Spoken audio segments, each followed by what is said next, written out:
On est un centre probablement unique au monde. On a ici testé maintenant plus de 350 000 personnes.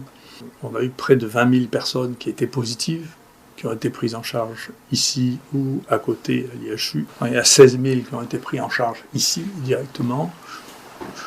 dont un peu plus de 2 000 hospitalisés et le reste en hôpital de jour. Sur l'hôpital de jour, les patients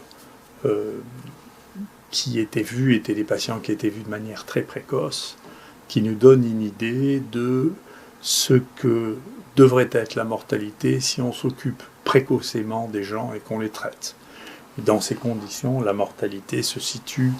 entre 0,5 et 1 pour 1000, ce qui est très très bas, ce qui est plus bas que même avait été rapporté par ceux qui avaient les taux les plus bas, c'est-à-dire en Islande. Et sur les personnes qui sont mortes, plus de 80% avaient une espérance de vie inférieure à 1 an, parmi ceux qui se sont présentés. Donc, cette stratégie qui constitue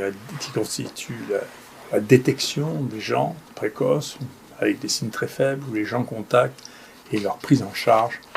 amène à faire que la mortalité de cette maladie est extraordinairement faible pour les gens qui n'ont pas déjà des facteurs de risque extrêmement importants de mourir dans l'année. Donc je continue à penser qu'il n'y a pas lieu de dramatiser, sauf à ne pas s'occuper correctement des gens avec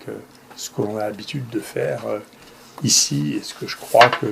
qu'il faudra faire. Je suis ravi qu'il y ait une recommandation de l'Assemblée nationale de construire d'autres IHU et j'espère que l'exemple de toutes ces choses que nous sommes en train d'écrire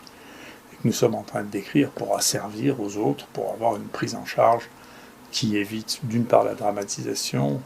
qui n'est jamais bonne conseillère, et d'autre part pour éviter qu'il y ait trop de cas